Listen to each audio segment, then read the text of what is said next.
urugo ruhire. Bene data namwe bashiki banjye, baba banduta ndetse n'abo nduta, abo dusangiye amakuba n'ibyago byo mu isi, ariko kandi tukaba tunasangiye umunezero wo gucungurwa ndetse n'uwo kuzabana mu ijuru nituritaha, ndabasuhuje mwese Uwiteka abahire.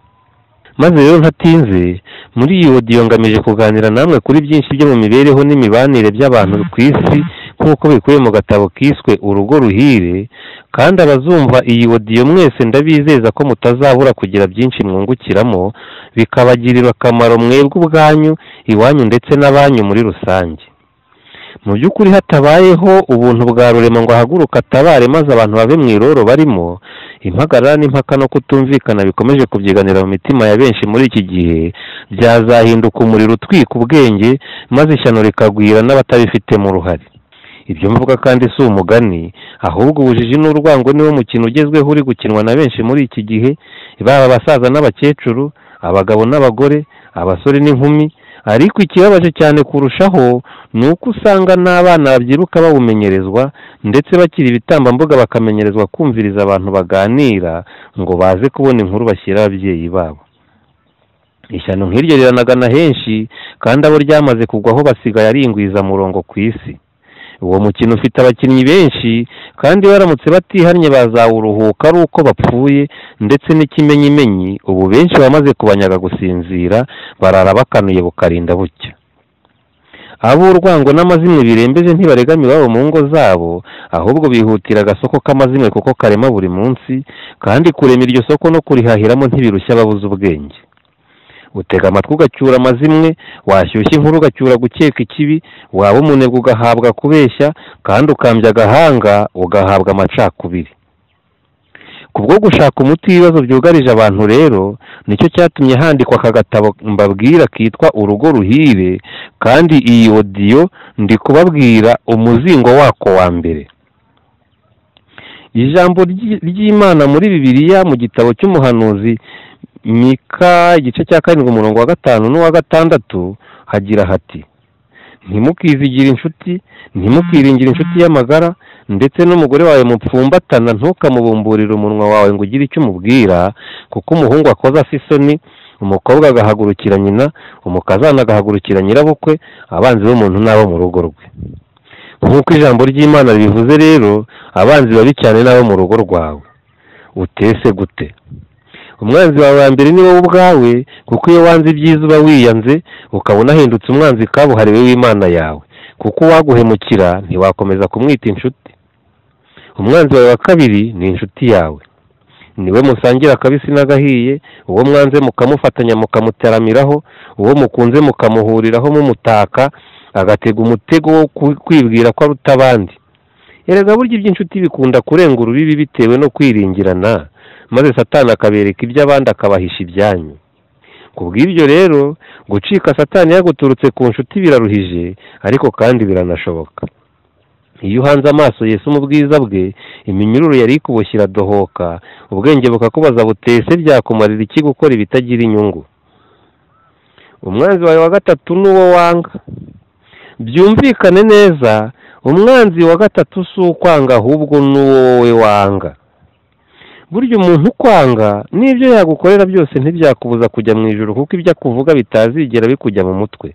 Ariko iyo wanze mugenzi wawe ugakunda kumwibazaho kenshi, byugarira inzira zishinzwe gutandukanya ikibi n'icyiza, maze ikoranabuhanga ryawe rigakomwa mu nkokora, ugatangira imyitozo y'ingeso mbi. Tukivugana rero, reka mbabwire ko ukwanga aba afite uruhare runini atazi rwo kukugirira neza. Aragukeka akaba aguteye amakenga, yakubeshyera akaba akubujije gucudika n'abantu babi, bityo akabateguye imitego wari kuzagwamo vuba cyangwa bitinze ubaye ukomeje kumwiringira. Iyo akwimye abakwigishije kunyurwa, atakugirira ibanga akagutera kwizinukwa, kandi iyo ahora kugenzura agutera kwigengesera ugasaba Imana ikakuba hafi. Umwanzi wawe wa kane ni ibikurimo. Erega kamere yawe niyiha Satani umwanya maze akakwidagaduraho agenda agaruka ngo kwica kunogonore. Arakongorera akakubuza amahoro no guhumeka, akagutega imitego itambitse n'ihagaritse, akakwica uhagaze yiyambaje imico yawe. Aho wagize intege nke uwo mwanzi akwita intwari, aho wabuze ubwenge akakwereka ko uri umuhanga, ibyo wisha akaguha inama yo kubihakana, ibyo utazi akakwereka ko bidakenewe, ibyo wica akakwereka ko ntababizi. Bana b'Imana, abanzi b'umuntu ntawabavuga ngo abarangize, ariko rero reka mvuge irembo rya gatanu Satani anyuramo. Akwereka ibyakubayeho, ibyo wabuze n'ibyo wahombye, maze ibyo bikakubuza gukunda abandi kuko uwihugiyeho atakwibuka abandi, kandi uwihebye bye ntawe yishimira kuko mu by'ukuri si kenshi wahombye yishimira uwungutse. Icyitonderwa: mu by'ukuri umwanzi wawe uko yaba asa kose nta cyiza yakuzanira. Kwiga akantu ku kandi bituma tumenya kuvumbura intambara turimo maze tukarwana twerekeye umusaraba. Ijambo ry'Imana muri Mika igice cya 7:7 hagira hati: ariko jyeweho nzahoza amaso yanjye ku Uwiteka, nzategereza Imana impa agakiza. Ibikenewe uzayibona imbere, witegure utegure n'abawe, niho inyenyeri zizaba nyinshi ku ikamba ryawe. Reka mbibutse ko agatabo kitwa Urugo Ruhire, ariko ndi kubabwira ibigakubiyemo, aho muzamenyera ko umuntu atangira atikosora akusa nabi. Umugambi w'umwanditsi w'aka gatabo ku bantu bose bakunda gusoma ni ukubamenyesha biruseho iby'inshingano y'umuryango iri hafi kwibagirana. Ni byiza kumenya gusoma, kwandika ndetse no kubara, kandi ni na byiza kurutaho uramutse umenye kugenzura, kugereranya no kwibaza, ariko ikirushaho gutungana ni ukuvuga ibikwiriye, kumenya gutega amatwi no gusobanukirwa, ukamenya kwitegeka, guhangana n'ibibi no kutanamura, ukagira impano yo kwihangana, ugashinyiriza kandi nturambirwe gutegereza, ukamenya kwitangira abandi, ukajya wiruhura, ukajya ugaragaza umunezero utari wa wundi umuntu agaragaza ariko utamurimo, ahubwo asekana imbereka, ugasobanukirwa ibyo gufasha abandi, kubakunda ndetse no kubaruhira. Mu by'ukuri uramutse usobanukiwe ibi byose hamwe n'ibindi biza kuvugwa muri aka gatabo, bishobora gutuma uba ingirakamaro vuba cyangwa kera, ukazagera ku mahirwe yo gukora ibikwiriye muri ubu bugingo ndetse ukazaragwa n'ubugingo buhoraho. Mbese koko byamarira iki wowe ubwawe cyangwa abandi kubaho ukarama mu isi ufite ubwenge bugufi kandi bufite intege nke? Ese bimaze iki guhora urwaragura ufite imibereho yagushije ishyano? Ikindi abantu banyuzwe nacyo kidakwiriye ni ukuba kwisura imburamumaro. Igikenewe si ukubaho gusa rero, ahubwo igikenewe ni ukubaho umerewe neza. Reka dushyire ahagaragara ibibura n'ibikenewe, ndetse tuvuge n'icyakorwa ngo bigerweho. Icyakora nta wundi wabikugezaho, ni wowe ubwawe ukwiriye gufata icyemezo. Witegereje neza wasanga twunamiwe n'imitwaro iremereye, uretse gusa ko bitunyuraho bimeze nk'imvura igwa umuntu asinziriye. Gusoma byatumye twibaza tutese ibyo tubona n'ibyo twumva biterwa n'iki? Ubu birazwi neza ko mu isi turi ku rugamba, nyamara rurakomeye kuruta uko benshi babitekereza. Witegereje ukuntu umuntu akwanga ntacyo mupfa, wakundwa na bamwe abandi bakabikuziza, wibaza aho umubano nk'uwo wazageza abakristo ugatangira kuhibwira. Ubonye ukuntu umukire atajya abura inshuti, ukabona ukuntu umuntu ufite ibyo atanga atajya abura abamusura, ni igihamya kidashidikanywaho ko gukunda inyungu guturutse abantu impande zose. Nyamara mu rundi ruhande imiryango iragenda ihenebera, kandi ukomeje kwitegereza neza wabona abana bamwe basigaye bamena ibyo kurya, nyamara ababyeyi babo bishwe n'inzara. Ubu hariho abana barwaye ubupfubyi kandi bagifite ababyeyi babo bombi, cyangwa se bafite umwe muri bo. Hariho n'ababyeyi benshi bafite irungu nk'iry'incike kandi barabyaye abana benshi. Iyo ubonye ikintu gifatanyije amaganya n'uwavukanye n'abandi, uyoberwa uko wabyifatamo, ugasigara wibaza iki iyi si yakorerwa ngo iturweho ibereye abayituye, bikakuyobera. Ibyo birarushya abantu hafi ya bose, kuko usubije amaso inyuma ukareba abagabo n'abagore, usanga basa n'abana bakina umukino wo kwihishana. Mu rugo rwabo umwe agakora ibye n'undi agakora ibye, ku cyo ari cyo cyose buri wese agakurura yishyira, maze bagera ku meza bakabeshyana ko bari kumwe, ko bakunda kandi ko bakundanye, ko babanye bahuje icyerekezo. Ubwo se koko mu by'ukuri umubano nk'uwo wazabageza he? Niba warakurikiye neza nawe wahibwira, nta handi ni mu macakubiri azaba vuba cyangwa bitinze. Benshi birirwa barira, wababaza utese ni ibiki, bakabeshyera imyotsi. Abandi bapfakariye abahagaze, benshi bashaka uko bakemura ibibazo maze babiburira umuti bagatuza bataguwe neza. Mu by'ukuri by'isi byamaze kuburirwa umuti. Ucyaha abantu kenshi aho kugira ngo barambirwe amafuti yabo bakakwita umunyarutoto. iyo ubuze ibikunezeza amagambo yawe akaba make bakakwita umunyakizizi. Wafata ibikoresho neza bakakwita inkomeza cyangwa ingumya, ariko siniyobagije ko hariho n'abanga gutiza abaturanyi. Wita ku bantu bakakwita igishoshwe, wakwitangira abandi ukitwa injiji, wakwakira abantu bose utarobanuye ku butoni, abajura bakaba bakubonye urwaho, ariko igiteye agahinda nuko ushaka ibyiza abura aho abikorera, uzi gutanga inama akabura uwo aziha, umunyambaraga akabura uwo bafatanya, ushaka ineza akabwirwa inabi itagira impamvu. None se koko mu by'ukuri byamarira iki umuntu kwiruka cyane kandi ari mu nzira imuganisha mu buyobe? Ongera use n'uwishyira mu ruhande rw'abagushije ishyano, witegereza impaka z'urudaca zihora hagati y'abatazigera bahuza. Ushobora kuruha ushaka amahoro ukayabura kugeza ubwo intimba n'ishavu n'umubabaro byugarira ibyumba byose by'ubwenge, ukananirwa ibyo wari usanzwe ushoboye. Ngibyo bimwe mu byatumye handikwa aka gatabo gato kitwa Urugo Ruhire, kazafasha abantu bose babuze amahoro y'imbere mu mutima bakamenya iby'ubukristo budusaba, bakanashobora kongera kwitegereza abakristo n'ibyo bahugiyemo, kuko nubwo bahora bavuga ubukiranutsi, benshi ntibazigera babugeraho, ahubwo bazaturana nabwo nk'uko imisozi iturana ntimenyane kandi ntinahure.